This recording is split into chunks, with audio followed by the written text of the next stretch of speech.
امجد علی صاحب ایک school teacher تھے اور بچوں کو بہت دلجمی سے پڑھاتے تھے اور ایک نیک اور اچھے انسان تھے، لیکن قسمت کا لکھا اس پر ان کو یقین نہ تھا۔ وہ ہمیشہ کہتے تھے بندہ اپنی کوشش سے ہر چیز حاصل کر لیا کرتا ہے، اور ایک دن ایک شخص امجد علی کو راستے میں ملا جو کہ کوئی مجذوب معلوم ہوتا تھا۔ اس نے امجد علی کو کہا کہ شہر سے 200 کلومیٹر دور ایک جنگل ہے جہاں پارس پتھر پڑا ہے، اس سے کوئی بھی لوہے کی چیز ٹکرا جائے تو وہ سونا ہو جاتی ہے، لیکن یہ محنت طلب کام ہے، تم اپنی ذہانت سے ہی اسے پا سکتے ہو۔ امجد علی نے دوسری طرف دیکھا تو وہ مجذوب غائب ہو چکا تھا۔ امجد علی نے اس کا ذکر اپنی بیوی سے کیا اور ارادہ ظاہر کیا کہ اس جنگل میں جا کر پارس پتھر تلاش کرے گا، اور صبح اسکول جا کر 2 ماہ کی چھٹی لی۔ ہیڈ ماسٹر نے کہا امجد علی تمہیں چھٹی مل جائے گی لیکن 2 ماہ کی تنخواہ نہیں ملے گی۔ امجد علی نے حامی بھر لی اور تیاری کے ساتھ 200 کلومیٹر جنگل میں پہنچ گیا۔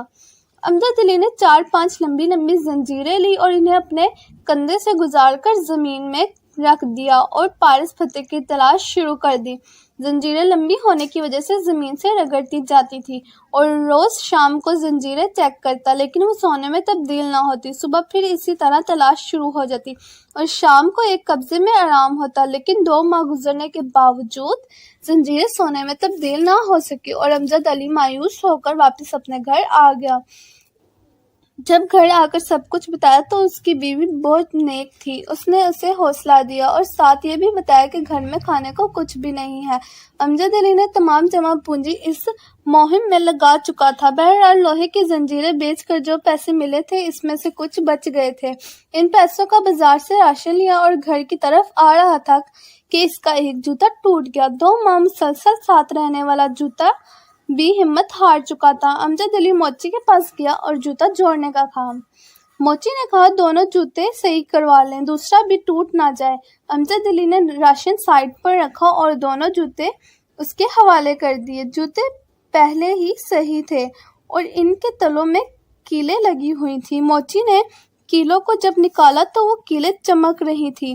موچی نے کہا کہ مجھے تو یہ کیلیں سونے کی لگ رہی ہیں، اور اس نے ایک ایک کر کے ساری کیلیں نکال دی۔ امجد علی نے سوچا کہ اس کے دونوں جوتے پارس سے ٹکرائے، لیکن پارس زنجیروں سے نہ ٹکرایا۔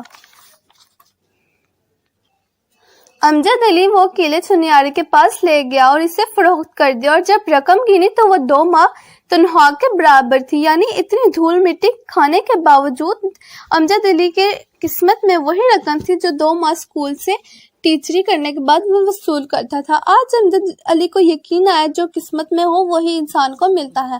ہاں، انسان اگر اللہ تعالیٰ پر یقین رکھ کر محنت کرے اور امید یہی رکھے اللہ تعالیٰ نے چاہا تو میں ضرور کامیاب ہوں گا، تو وہ ضرور کامیاب ہوتا ہے۔ مجھے امید ہے کہ آپ کو یہ سٹوری پسند آئی ہوگی۔ اللہ حافظ۔ جلال ایک واجبی شکل کا نوجوان تھا اور جراثیموں پر ریسرچ کرتا تھا اور یونیورسٹی میں سب سے ہونہار لڑکا تھا۔ یونیورسٹی میں ایک لڑکی عروہ نام کی بھی پڑھتی تھی۔ عروہ ایک حسین لڑکی تھی۔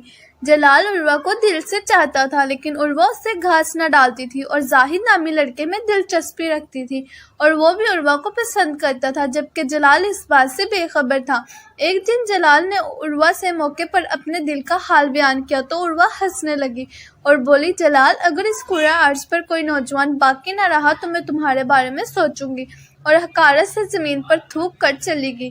جلال کو اس بات کا بہت دکھ ہوا اور وہ اداس رہنے لگا۔ کچھ دن بعد اس نے تمام سوچوں کو ذہن سے جھٹک دیا اور اپنی جراثیموں پر ریسرچ پر مکمل توجہ دینے لگا اور دن رات لیبارٹری میں ہی گزار دیتا۔ کچھ عرصہ بعد علاقے میں ایک وبا نے سر اٹھایا جو کہ صرف مردوں کو لگتی تھی۔ صبح کسی بھی مرد کو بخار ہوتا اور شام تک اس کی موت ہو جاتی۔ اب تیزی سے مردوں کو یہ وبا اپنی لپیٹ میں لے رہی تھی اور علاقے تیزی سے مردوں کی تعداد سے کم ہو رہے تھے۔ ہر انسان پریشان تھا، کچھ سمجھ نہیں آ رہی تھی۔ عروہ بھی پریشان تھی، لیکن زاہد کو ابھی یہ بیماری نہ لگی تھی، اس لیے وہ مطمئن تھی، اور حکومت بھی اس وبا سے نبٹنے کی کوشش کر رہی تھی۔ اور پھر ایک دن زاہد کو بھی بخار ہوا اور شام تک اس کی موت واقع ہو گئی۔ عروہ بہت پریشان ہوئی، روئی دھوئی، لیکن جانے والے واپس نہیں آیا کرتے اور رفتہ رفتہ تمام علاقہ مردوں سے خالی ہو گیا۔ اب تمام کام عورتیں ہی کرتی تھیں، ریسٹورینٹ، ٹرانسپورٹ وغیرہ تمام کام عورتوں کے کندھوں پر آ گئے تھے۔ پھر ایک دن خبر آئی کہ علاقے میں صرف ایک ہی مرد بچ گیا ہے اور سب نے اسے ملک کی صدارت سونپ دی۔ اس کا نام جلال ہے اور ہر عورت نے اس کی تصویر اپنے پاس رکھی ہے۔ عروہ کو جب اس بات کا پتہ لگا اور اس نے جلال کی تصویر دیکھی تو وہ خوش ہوئی اور کوشش کرنے لگی کہ وہ جلال کے گھر چلی جائے، لیکن وہاں سخت سیکیورٹی تھی۔ ایک لیڈی سیکیورٹی نے عروہ سے پوچھا، کیا چاہتی ہو؟ عروہ نے کہا، میں جلال کی کلیگ ہوں اور یونیورسٹی میں ہم ساتھ تعلیم حاصل کرتے رہے ہیں۔ تم میرا نام اسے بتاؤ، وہ ضرور مجھ سے ملیں گے۔ کیا نام ہے تمہارا؟ سیکیورٹی گارڈ بولی۔ میرا نام عروہ ہے۔ سیکیورٹی گارڈ چلی گئی اور عروہ جلال کے عالیشان محل نما گھر کو دیکھنے لگی اور سوچنے لگی، میں ہی اس گھر کی مالکن ہوں۔ جلال نے اسے اندر بلوایا۔ عروہ گھر میں داخل ہوئی۔ وہ ایک شاندار محل معلوم ہوتا تھا۔ جلال ایک اونچی جگہ پر بیٹھا ہوا تھا۔ عروہ کو اس نے اپنے پاس بلایا۔ جلال خوبصورت لگ رہا تھا۔ عروہ بولی، مجھے پہچانا؟ ہاں عروہ، تمہیں کیسے بھول سکتا ہوں۔ عروہ دل ہی دل میں خوش ہونے لگی اور سوچنے لگی، اس علاقے کا واحد مرد اسے چاہتا ہے۔ جلال بولا، کیا ہوا؟ عروہ بولی، جلال، کیا تم مجھ سے شادی کرو گے؟ اور اس کے جواب کا انتظار کرنے لگی۔ جلال بولا، عروہ، اس دنیا میں اگر کوئی عورت زندہ رہی تو میں تمہارے بارے میں سوچوں گا۔ عروہ کو محسوس ہوا جیسے کسی نے اس کے کانوں میں پگھلا ہوا سیسا ڈال دیا ہو۔ غصے سے اس کی ٹانگوں سے جان نکل گئی اور وہ گر گئی اور رونے لگی۔ پھر بولی، اس کا مطلب ہے ان تمام مردوں کو تم نے وبا کے ذریعے قتل کیا ہے اور ایک دم جلال پر حملہ کر دیا۔ اسی وقت لیڈی سیکیورٹی گارڈ آئی اور انہوں نے فوراً عروہ کو پکڑ لیا۔ وہ چلانے لگی، مجھے چھوڑ دو، میں اسے زندہ نہ چھوڑوں گی۔ جلال مسکرانے لگا اور بولا، عروہ، اب تم میں کوئی دلچسپی نہیں رکھتا۔ اس علاقے کی تمام عورتیں میری ایک جھلک دیکھنے کو تڑپتی ہیں اور تم کیا ہو، ایک عام سی لڑکی۔ سیکیورٹی اسے گھر سے باہر عزت و احترام سے چھوڑ آئی اور عروہ آنسو بہاتی وہاں سے چلی گئی۔ سچ ہے، کسی کے ساتھ حقارت سے پیش نہیں آنا چاہیے۔ اگر عروہ جب جلال نے اظہار کیا تھا اسے اچھے طریقے سے سمجھا دیتی اور تکبر نہ کرتی تو آج اتنی جانوں کا نقصان نہ ہوتا اور نہ ہی عروہ اس حال کو پہنچتی۔ مجھے امید ہے کہ آپ کو یہ سٹوری پسند آئی ہوگی۔ اگر آپ اسی طرح کی سٹوریز دیکھنا چاہتے ہیں تو میرے چینل کو سبسکرائب کریں اور بیل آئیکن پر پریس کریں۔ یہ کہانی ہے دو بچوں کی جو ایک گاؤں میں رہتے تھے۔ ان میں سے ایک 6 سال کا تھا اور دوسرا 10 سال کا۔ دونوں بہت اچھے دوست تھے، ہمیشہ ساتھ ساتھ رہتے، ساتھ ساتھ کھیلتے، ساتھ ساتھ کھاتے پیتے۔ تو ایک دن وہ دونوں گاؤں سے تھوڑا دور نکل گئے اور کھیلتے کھیلتے ان میں سے جو بڑا بچہ تھا 10 سال والا، وہ کنویں میں گر گیا اور زور زور سے چیخنے چلانے لگا۔ اسے تیرنا نہیں آتا تھا۔ اب جو دوسرا بچہ تھا 6 سال والا، اس نے ادھر ادھر دیکھا، اسے کوئی بھی نظر نہیں آیا جسے وہ ہیلپ کے لیے بلا سکے۔ پھر اس کی نظر ایک بالٹی پر پڑی۔ اس نے ایک سیکنڈ بھی ویسٹ نہیں کیا، اس نے بالٹی کو اٹھا کر کنویں میں پھینک دیا اور اپنے دوست کو کہا کہ اسے پکڑ لے اور پوری طاقت لگا کے اسے کھینچنے لگا۔ کھینچتا رہا، اس نے اپنی پوری جان لگا دی۔ اب جو چھوٹا سا 6 سال کا بچہ تھا وہ بالٹی کو کھینچ رہا تھا اور 10 سال کے بچے نے اس بالٹی کو پکڑا ہوا تھا اور کھینچتا رہا اور جب تک نہیں رکا جب تک اس نے اپنے دوست کو بچا نہیں لیا۔ اب جیسے ہی اس کا دوست باہر نکلا وہ دونوں ملے، خوش ہوئے اور ایک طرف سے انہیں ڈر بھی لگ رہا تھا۔ ڈر یہ تھا کہ اب گاؤں جائیں گے تو بہت مار پڑے گی جب ان کو بتائیں گے کہ ہم کنویں میں گر گئے تھے اور یہ سب چیزیں ہوئی، لیکن ایسا کچھ نہیں ہوا۔ وہ جب گاؤں گئے اور جا کر گاؤں والوں کو بتایا تو کسی نے یقین نہیں کیا اور وہ اپنی جگہ پر ٹھیک تھے، کیونکہ اس بچے میں اتنی طاقت نہیں تھی کہ وہ پانی کی بالٹی اٹھا سکے، تو اتنے بڑے بچے کو اوپر کھینچنا دور کی بات ہے۔ لیکن ایک آدمی تھا گاؤں میں، اس نے یقین کر لیا۔ انہیں سب رحیم چاچا کہتے تھے، گاؤں کے سب سے سمجھدار بزرگوں میں ایک۔ سب نے کہا یہ کبھی جھوٹ نہیں بولتے، اگر یہ کہہ رہے ہیں تو کوئی نہ کوئی بات ہوگی جس وجہ سے یہ ایسا کہہ رہے ہیں۔ اور پھر سارے گاؤں والے اکٹھے ہو کر ان کے پاس چلے گئے اور جا کر بولے، ہمیں تو کچھ سمجھ نہیں آ رہا، آپ ہی بتا دو کہ ایسا کیسے ہو سکتا ہے۔ ان کو ہنسی آ گئی۔ وہ بولے کہ اس میں کیا بتاؤں، وہ بچہ بتا تو رہا ہے کہ اس نے ایسا کیسے کیا۔ اس نے بالٹی کو اٹھا کے کنویں میں پھینکا، اس کے دوست نے بالٹی کو پکڑا، اس نے رسی کو کھینچا اور اپنے دوست کو بچا لیا۔ تو آپ کو پتا تو ہے کہ اس نے یہ کیسے کیا، یہ بچے بتا تو رہے ہیں، تو اس میں کیا بتاؤں۔ تو سارے گاؤں والے ان کی شکل دیکھنے لگے اور پھر کچھ دیر بعد وہ بولے کہ سوال یہ نہیں کہ وہ چھوٹا سا بچہ یہ کیسے کر پایا، سوال یہ ہے کہ اس نے یہ کیوں کیا، اس کے اندر اتنی طاقت کہاں سے آئی۔ اور اس کا صرف ایک ہی جواب ہے کہ جس وقت اس بچے نے یہ کیا، اس ٹائم پہ اس جگہ پر دور دور تک کوئی نہیں تھا، اس بچے کو یہ بتانے والا کہ تو یہ نہیں کر سکتا، وہاں کوئی نہیں تھا، یہاں تک کہ وہ خود بھی نہیں۔ مجھے امید ہے کہ آپ کو یہ موٹیویشنل اسٹوری پسند آئی ہوگی. میرے چینل کو سبسکرائب کریں. جب تک کے لیے اللہ حافظ. ایک باز اونچے پہاڑ پر بیٹھ کر دیکھتا کہ روز شیر کے غار سے بکری نکلتی تھی. شیر اس کو گھر تک چھوڑ کر واپس آ جاتا تھا. باز 3-4 دن سے یہ دیکھ کر حیران ہو گیا کہ ایک بکری شیر کے غار سے نکلتی ہے اور شیر خود اسے چھوڑ کر آتا ہے. ایک دن اس نے ارادہ کیا کیوں نہ شیر سے پوچھ لوں، اور شیر سے پوچھا یہ بکری آپ کے غار سے کیسے نکل آتی ہے اور آپ اسے کچھ بھی نہیں کہتے؟ شیر نے کہا باز بھیا ہمارے بھی کوئی اصول ہیں، ہم احسان کرنے والوں کو کچھ نہیں کہتے، اور اس نے مجھ پر ایسے احسان کیا ہے جس کا بدلہ میں کبھی نہیں چکا سکتا. پھر باز نے حیرانی سے پوچھا ایسا کون سا احسان؟ شیر نے کہا میرا ایک بچہ ہے، اس کی ماں 3-4 دن پہلے شکار کرنے گئی تھی اور بھٹک گئی تھی اور میرا بچہ بھوکا تھا. میں نے بکری سے مدد مانگی کہ اسے دودھ پلا دیا کرو، اور جب سے بکری میرے بچے کو دودھ پلاتی ہے اور میں اس کی حفاظت کرتا ہوں اور صحیح سلامت گھر تک پہنچاتا ہوں. اتنے میں باز وہاں سے چلا گیا اور تھوڑا آگے جا کے وہی بکری باز کو مل گئی. باز نے پوچھا کیا بکری تجھے بھی ڈر نہیں لگتا شیر سے؟ بکری نے کہا کبھی احسان کر کے تو دیکھو اس میں کتنا سکون ہے، اور وہ سکون اس ڈر سے زیادہ ہے. باز نے کہا اچھا تو میں بھی کسی دن کس پر احسان کر کے دیکھوں گا، اور وہاں سے اڑ کر چلا جاتا ہے. روز کی طرح بکری گھاس چرنے کے لیے جا رہی تھی کہ اس نے دیکھا کہ وہی باز کونے میں اداس رو رہا تھا. بکری نے پوچھا باز بھیا تمہیں کیا ہوا؟ باز نے کہا بکری بہن کیا بتاؤں، کل طوفانی بارش میں نے کسی پر احسان کیا تھا. بکری نے پوچھا کس پر اور پھر کیا ہوا؟ باز نے کہا میں نے طوفانی بارش میں ایک بھیگے ہوئے چوہے کو بھٹکتے دیکھا. میں نے اسے لے کر پوری رات اپنے پروں میں رکھا تاکہ وہ گرم ہو جائے، اور صبح اس نے ہی میرے پر کتر دیے. اس سے یہ معلوم ہوتا ہے کہ کبھی بھی کم ظرف لوگوں پر احسان نہیں کرنا چاہیے، وہ نقصان کے سوا ہمیں کچھ نہیں دے سکتے.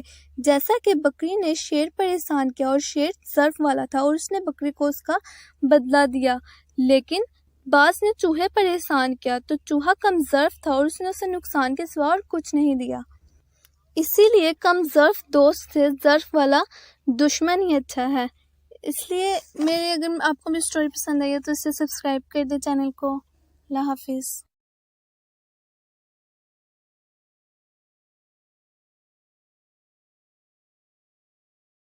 ایک دفعہ ایک پیارا سا باغیچہ تھا جس میں پیلی چڑیا رہتی تھی. وہ بہت محنتی اور نرم دل تھی. اس نے محنت سے اپنے لیے بہت پیارا گھونسلہ بنایا اور اس میں 2 انڈے دیے اور وہ بہت خوش تھی. ایک دن وہ اڑ رہی تھی کہ اس نے سوکھے ہوئے درخت پر ایک اداس چڑیا کو دیکھا. اس کے پاس کچھ نہیں تھا. پیلی چڑیا اس کے پاس گئی اور پوچھا کیا ہوا؟ تو دوسری چڑیا نے بتایا کہ سردیاں آ رہی ہیں، نہ میرے پاس کھانے کو کچھ ہے اور نہ رہنے کی جگہ. پیلی چڑیا نے کہا میرے ساتھ آؤ، تم میرے گھر میں 2-3 دن رہ لینا، پھر ہم مل کر تمہارے لیے گھونسلہ بنا لیں گے.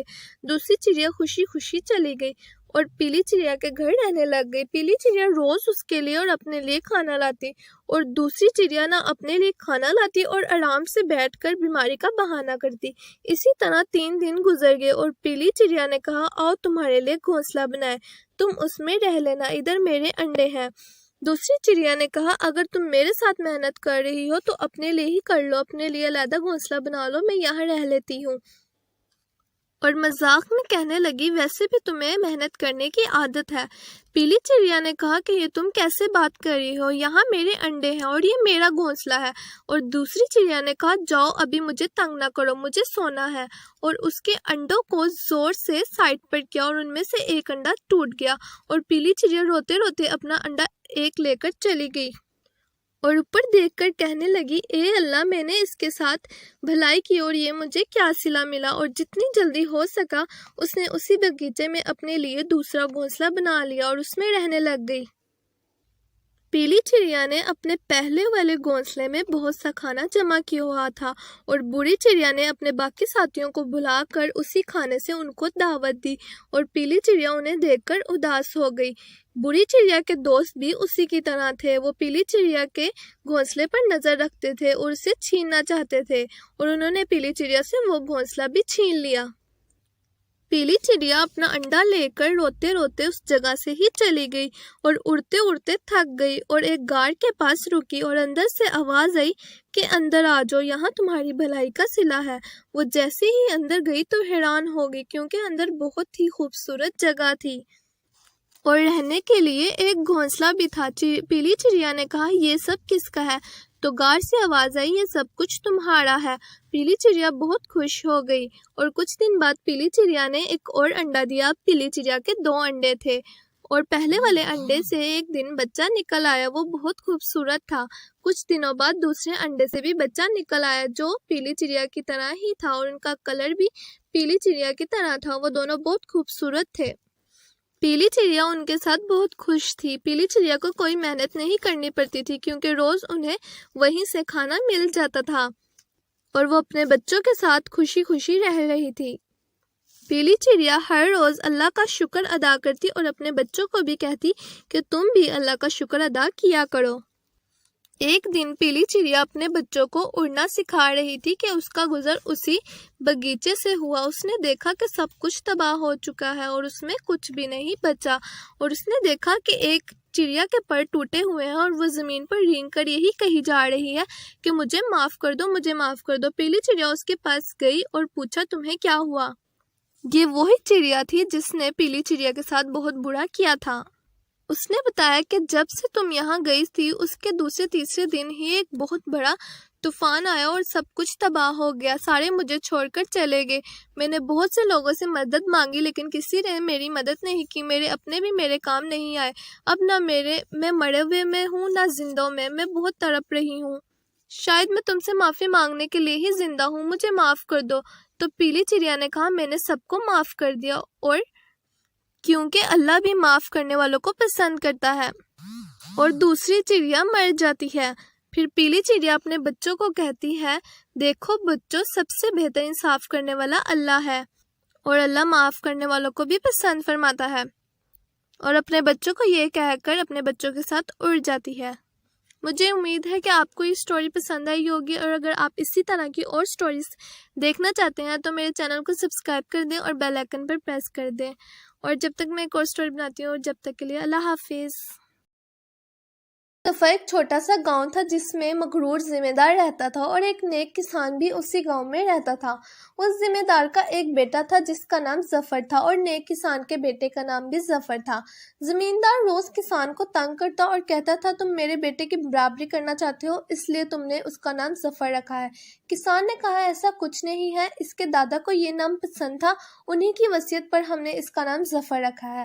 تو زمیندار کہتا نہیں تم جھوٹ بول رہے ہو، اور کھیتوں میں کام کروا کر پوری مزدوری بھی نہیں دی اور ہر بات میں اسے تنگ کرتا۔ زمیندار کا بیٹا ہمیشہ کسان کے بیٹے کو تنگ کرتا اور زمیندار کی طرح ضدی اور مغرور تھا۔ کسان کا بیٹا بہت نیک تھا اور اسے ہر کسی کا کام کرنے کی عادت تھی اور ہر کوئی اس کی تعریف کرتا، اور زمیندار کے بیٹے سے اس کی تعریف برداشت نہیں ہوتی اور وہ روز راستے میں اسے تنگ کرتا۔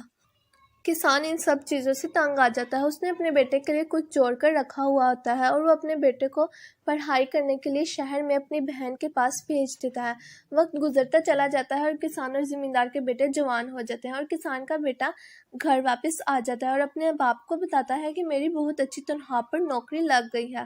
اس کا باپ یہ سن کر بہت خوش ہوتا ہے اور پورے گاؤں والوں کو اس بات کا پتہ لگ جاتا ہے کہ ظفر کی بہت اچھی نوکری لگ گئی ہے، اور ظفر کی اسی بات سے پہچان ہوتی ہے کہ جب بھی کوئی بات کر رہا ہوتا ہے تو کہتے ہیں اچھے والا ظفر یا برے والا ظفر، اور یہی بات زمیندار کو بہت بری لگتی ہے اور وہ ظفر کے خلاف پلان کر کے گاؤں سے باہر کچھ لوگوں کو پیسے دے کر کہتا ہے کہ میں تمہارے پاس ایک ظفر نامی لڑکے کو بھیجوں گا اور تم اسے جان سے مار دینا۔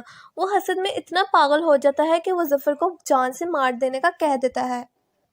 وہ ظفر کو اپنے بیٹے کی خوشیوں میں رکاوٹ سمجھتا تھا۔ ایک دن زمیندار نے کسان کے بیٹے ظفر کو اپنے پاس بلایا اور اس سے بہت پیار کیا اور کہا بیٹا میں بہت خوش ہوں کہ تمہاری شہر میں نوکری لگ گئی ہے۔ تو ظفر نے کہا ہاں جی، اور زمیندار اس سے بہت پیار سے پیش آ رہا تھا اور ظفر بہت حیران ہو رہا تھا کہ آج ایسا کیا ہو گیا کہ زمیندار مجھ سے اتنا پیار کر رہا ہے۔ زمیندار نے کہا بیٹا کیا تم میرے لیے کچھ سامان لے آؤ کہ تم سمجھدار ہو نا، میرا بیٹا تو ہے ہی نالائق۔ کسان کے بیٹے نے کہا کیوں نہیں، مجھے آپ کے لیے سامان لانے میں بہت خوشی ہوگی۔ زمیندار کا بیٹا باہر کھڑا سب سن رہا ہوتا ہے اور کہتا ہے کہ میں نے اپنے باپ سے بھی یہی سننا تھا، میرا باپ بھی میری بےزتی کرتا ہے۔ جیسے ہی ظفر سامان لینے کے لیے باہر جاتا ہے تو زمیندار کا بیٹا اسے پکڑ کر خوب مارتا ہے اور کہتا ہے کہ میں بھی اپنے والد کا کام خود کر سکتا ہوں، اور اس سے پیسے چھین لیتا ہے۔ ظفر کو چوٹ آ جاتی ہے۔ کسان سامنے سے گزر رہا ہوتا ہے اور اپنے بیٹے کو ایسے دیکھ کر وہ اپنے ساتھ سے گھر لے جاتا ہے۔ اور جیسے ہی زمیندار کا بیٹا سامان لینے کے لیے گاؤں سے باہر جاتا ہے تو وہ آدمی اس سے اس کا نام پوچھتے ہیں، اور جب وہ اپنا نام ظفر بتاتا ہے تو وہ اس کے سر پر کوئی چیز مار دیتے ہیں اور اسے جان سے مار دیتے ہیں، اور جب اسے دیکھتے ہیں کہ یہ تو زمیندار کا بیٹا ہے تو وہ وہاں سے بھاگ جاتے ہیں۔ اور دوسری طرف کسان زمیندار کو شکایت لگاتا ہے کہ آپ کے بیٹے نے میرے بیٹے کو زخمی کر دیا اور وہ بھاگ گیا۔ زمیندار نے کہا کہاں ہے تیرا بیٹا؟ کسان نے کہا یہ رہا۔ جب زمیندار اسے دیکھتا ہے تو کہتا ہے تو سامان لینے نہیں گیا؟ تو وہ بتاتا ہے کہ آپ کے بیٹے نے مجھے بہت مارا اور کہا کہ میں اپنے والد کا کام خود کرتا سکتا ہوں۔ زمیندار نے یہ سنا تو اس کی آنکھیں پھٹی کی پھٹی رہ جاتی ہیں، اس کے پاؤں تلے زمین نکل آتی ہے اور اتنے میں خبر آتی ہے کہ آپ کے بیٹے کو کوئی مار کر بھاگ گیا ہے۔ یہ سنتے ہی زمیندار پاگل ہو کر ظفر کو پکڑ لیتا ہے اور کہتا ہے کہ مرنا تو نے تھا، میرے بیٹے نے نہیں، میں نے ان سے تجھے مروایا تھا۔ کسان حیران ہو جاتا ہے اور کہتا ہے یہ تو نے کیا کیا، اپنے ہی بیٹے کو مروا دیا۔ اور جب سے زمیندار پاگل ہو جاتا ہے اور گاؤں کا ہر ایک اسے پاگل برا بلا کہتا رہتا ہے، اور زمیندار یہی کہتا رہتا ہے کہ مرنا تو نے تھا، میرے بیٹے نے نہیں۔ اس واقعے کے بعد ظفر اپنے ماں باپ کو لے کر شہر چلا جاتا ہے۔ اس لیے ہمیں کسی کے ساتھ برا نہیں کرنا چاہیے۔ اگر ہم کسی کے ساتھ برا کریں گے تو وہ ہمارے ساتھ ہی ہوگا۔ اگر ہم کسی کے لیے برا سوچ رہے ہیں تو وہ ہم کسی کے لیے نہیں، اپنے لیے ہی سوچ رہے ہیں، کیونکہ جیسا کرو گے ویسا بھرو گے۔ مجھے امید ہے کہ آپ کو یہ اسٹوری پسند آئی ہوگی، اور اگر آپ نے چینل کو سبسکرائب نہیں کیا تو کر دیں اور بیل آئیکن کو بھی پریس کر دیں۔ اللہ حافظ۔ ایک دفعہ ایک بادشاہ تھا، اسے شکار کھیلنے کا بہت شوق تھا۔ ہر دوسرے تیسرے دن وہ اپنے امیروں اور وزیروں کے ساتھ آس پاس کے جنگلوں میں چلا جاتا اور ہرنوں، ہرنیوں اور دوسرے جنگلی جانوروں کا شکار کھیلا کرتا۔ اس بادشاہ کو گھوڑے پالنے کا بھی بہت شوق تھا۔ جہاں کہیں بھی کوئی چالاک اور پھرتیلا گھوڑا اسے نظر آ جاتا، جھٹ اس کے مالک سے سودا طے کر لیتا اور اسے منہ مانگی قیمت دے کر گھوڑا خرید لیتا۔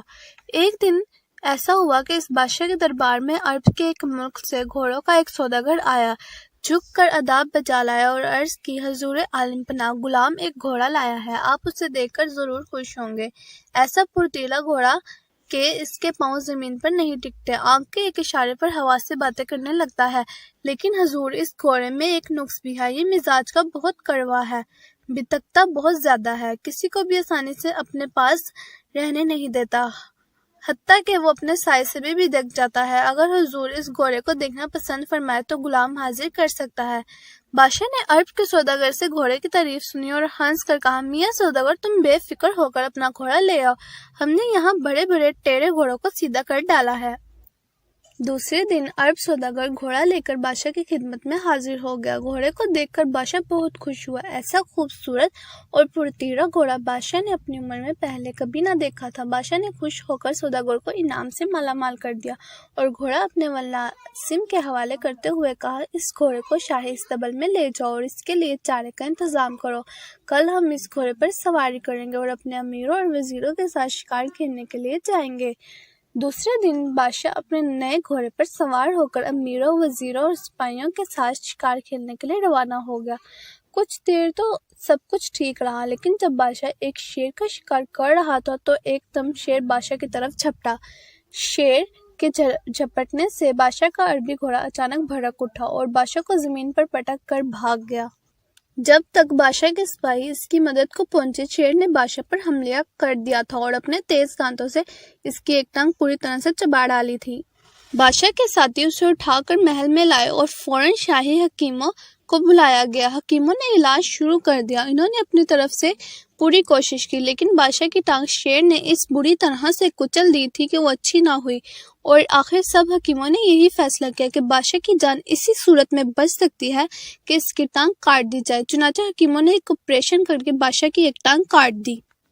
تھوڑے ہی دنوں کے اندر ٹانگ کا زخم بڑھ گیا اور بادشاہ بالکل صحت یاب ہو گیا، لیکن ایک ٹانگ کٹ جانے کا بادشاہ کو بہت صدمہ تھا۔ اب وہ ہر وقت اداس اور غمگین رہنے لگا تھا۔ اب اس نے شکار پر جانا بھی چھوڑ دیا تھا، ہر وقت خاموش رہتا۔ اس بادشاہ کی ایک خوبصورت بیٹی تھی، یہ اپنے باپ سے بہت محبت کرتی تھی۔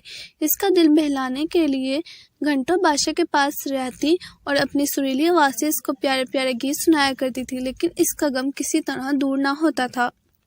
بادشاہ کے محل سے دور ایک پہاڑی تھی، اس پر ایک بوڑھا آدمی رہتا تھا جو بہت عقل مند اور دانا تھا۔ دور دور سے لوگ اس کے پاس آتے اور اپنی مصیبتیں بیان کرتے اور یہ دانا آدمی ان کو بہت مفید مشورے دے کر ان کی ضرورتیں پوری کیا کرتا۔ ایک دن بادشاہ کے وزیروں نے آپس میں بیٹھ کر صلاح مشورہ کیا اور اس نتیجے پر پہنچے کہ اس بوڑھے آدمی کو بلانا چاہیے، شاید یہ بادشاہ کا غم دور کر سکے۔ جب بوڑھا آدمی بادشاہ کے سامنے حاضر ہوا تو بادشاہ نے اسے عزت سے اپنے پاس بلایا اور کہا، تم میرے ملک میں سب سے زیادہ دانا اور عقل مند ہو، اگر تم کسی طرح میرا غم دور کر دو تو میں تم کو اپنی آدھی سلطنت دے دوں گا اور اپنی بیٹی کی شادی بھی تم سے کر دوں گا۔ بوڑھے آدمی نے مسکرا کر بادشاہ سے کہا، حضور میں پہاڑی پر ایک چھوٹے سے گھر میں رہتا ہوں، میں تخت و تاج لے کر کیا کروں گا؟ میری عمر اس وقت تقریباً 80 برس کے قریب ہو چکی ہے اور شہزادی ابھی جوان ہے۔ بھلا بوڑھے اور جوان کا کبھی ساتھ ہوا ہے؟ آپ ایسا کیجئے کہ اپنے ملک میں کہہ دیجئے کہ جو کوئی بادشاہ سلامت کے لیے نئی ٹانگ لائے گا اسے آدھی سلطنت انعام میں دے دیں گے اور اس کے ساتھ اپنی بیٹی کی شادی بھی کر دیں گے۔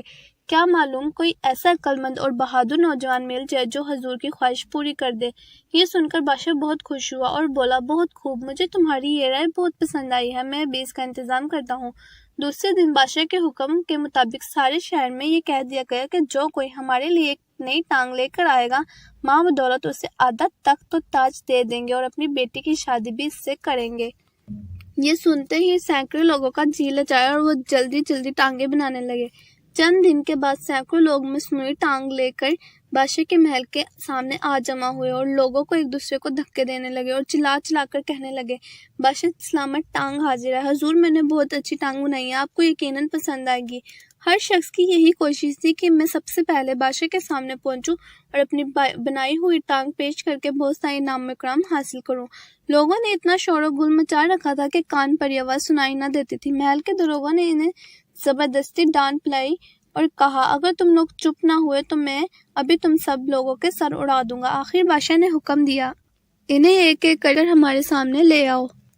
پہلا شخص بادشاہ سلامت کے سامنے پیش ہوا، وہ لکڑی کی ٹانگ بنا کر لایا تھا۔ کہنے لگا، بادشاہ سلامت ذرا اس ٹانگ کو تو آزمائیے، اگر ٹھیک نہ ہوئی تو میں اپنی ناک کٹوا دوں گا۔ جب بادشاہ نے وہ لکڑی کی ٹانگ اپنی کٹی ہوئی ٹانگ پر لگائی تو وہ ایسی بھاری نکلی کہ بادشاہ کو اپنی جگہ سے ہلنا جھلنا مشکل ہو گیا۔ بادشاہ غصے سے آگ بگولا ہو گیا اور اس نے وہی ٹانگ اٹھا کر اس آدمی کے سر پر مار دی۔ اسی طرح بہت سے لوگوں نے مصنوعی ٹانگیں پیش کی، کسی نے ٹین کی تو کسی نے بھانس کی۔ گرز کے طرح طرح کی ٹانگیں بادشاہ سلامت کی خدمت میں پیش کی گئی، لیکن سب کے سب بیکار۔ چنانچہ ان ٹانگوں کے لانے والوں کا بھی بہت برا حال ہوا اور انہیں دھکے دے کر محل سے نکال دیا گیا۔ اب بادشاہ پھر اداس رہنے لگا، نہ کسی سے بات کرتا، نہ کہیں آتا نہ جاتا، ہر وقت غم میں ڈوبا رہتا۔ محل میں ہر کوئی اداس تھا۔ کئی مہینے بیت گئے مگر اس کے ہونٹوں پر مسکراہٹ نہ آئی۔ شہزادی اپنے باپ کی حالت دیکھ دیکھ کر ہر وقت روتی رہتی۔ دربار کے حکیموں نے ایک دوسرے سے کہا کہ اگر ہمارا بادشاہ سلامت اسی طرح اداس رہا اور غم کھاتا رہے گا تو تھوڑے ہی دنوں کے بعد مر جائے گا۔ اسی طرح کچھ عرصہ اور گزر گیا۔ ایک دن بادشاہ کے دربار میں ایک بہت خوبصورت نوجوان شہزادہ حاضر ہوا اور بادشاہ سلامت سے ملاقات کی خواہش ظاہر کی۔ بادشاہ نے اس نوجوان کو اپنے پاس بلایا اور اس کے آنے کی وجہ دریافت کی۔ اس وقت دربار میں بادشاہ کی بیٹی بھی اپنے باپ کے پاس ہی موجود تھی۔ وہ خوبصورت شہزادی کی طرف دیکھ کر مسکرانے لگی۔ شہزادے نے بھی شہزادی کو بڑے محبت بھرے انداز سے دیکھا اور مسکرانے لگا۔ شہزادے نے کہا، بادشاہ سلامت، اس غلام کو آپ کے دکھ درد کا سب حال معلوم ہے اور میں نے آپ کی اداسی اور غم کا راز بھی معلوم کر لیا ہے۔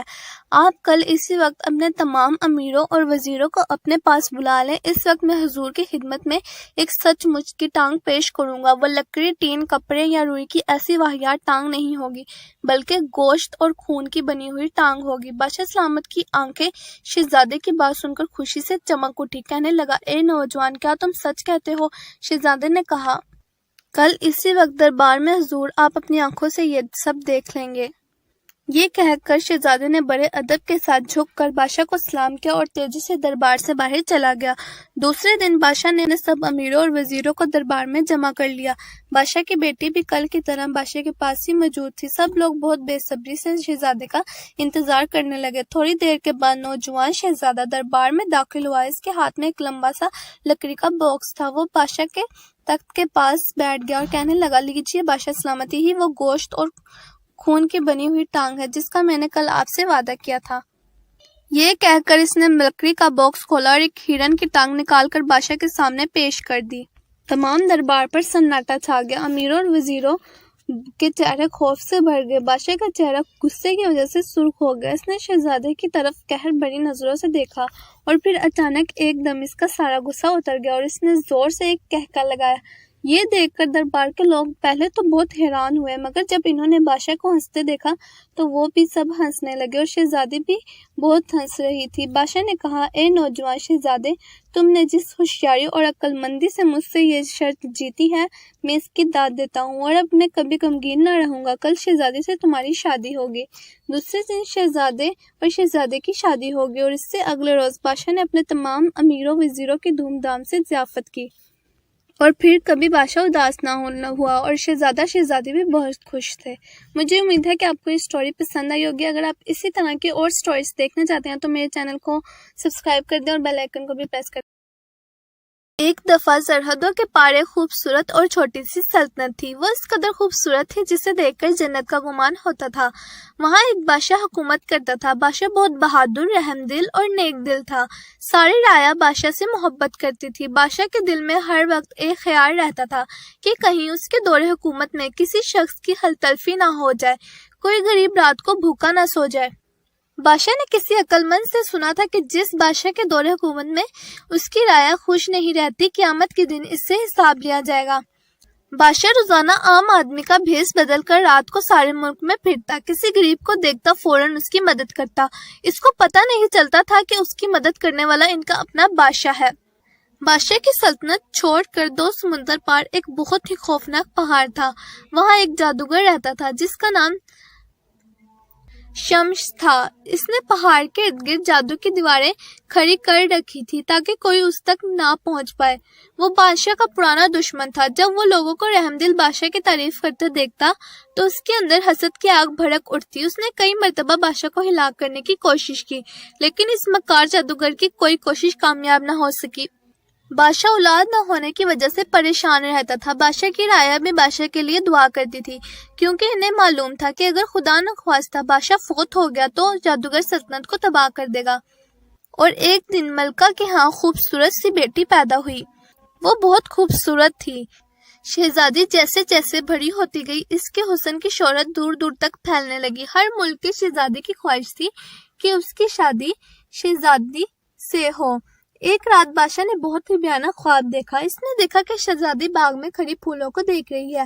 اچانک شہزادی نے دیکھا کہ ایک خوفناک پنجہ اس کی طرف بڑھ رہا ہے۔ پنجہ ایک دم شہزادی کو لے کر آسمان کی وسعتوں میں کھو جاتا ہے۔ اس کے ساتھ ہی بادشاہ کی آنکھ کھل جاتی ہے۔ وہ فوراً شہزادی کے کمرے میں جاتا ہے تو شہزادی واقعی غائب تھی۔ بادشاہ محل میں سب سے پوچھتا ہے پر شہزادی کے بارے میں کسی کو معلوم نہیں ہوتا۔ بادشاہ اسے بہت ڈھونڈتا ہے پر شہزادی نہیں ملتی۔ بادشاہ بہت پریشان ہوتا ہے۔ بادشاہ کو پورا یقین تھا کہ ہو نہ ہو یہ شمس کا ہی کام ہے۔ بادشاہ نے پورے ملک میں اعلان کروا دیا کہ جو کوئی شہزادی کو ڈھونڈ کر لائے گا، نہ صرف اس کی شادی شہزادی سے کر دی جائے گی بلکہ اسے سلطنت کا وارث بنا دیا جائے گا۔ بادشاہ کے اس اعلان سے بہت سے ملکوں کے شہزادے اور دوسرے لوگ شہزادی کی تلاش میں نکل پڑے۔ شہزادی کو جادوگر شمس نے قید کر رکھا تھا، کیونکہ جب شمس کو پتا چلا کہ بادشاہ کے ہاں لڑکی ہوئی ہے تو وہ بہت خوش ہوا اور دل میں سوچنے لگا کہ اب بادشاہ سے سخت انتقام لوں گا۔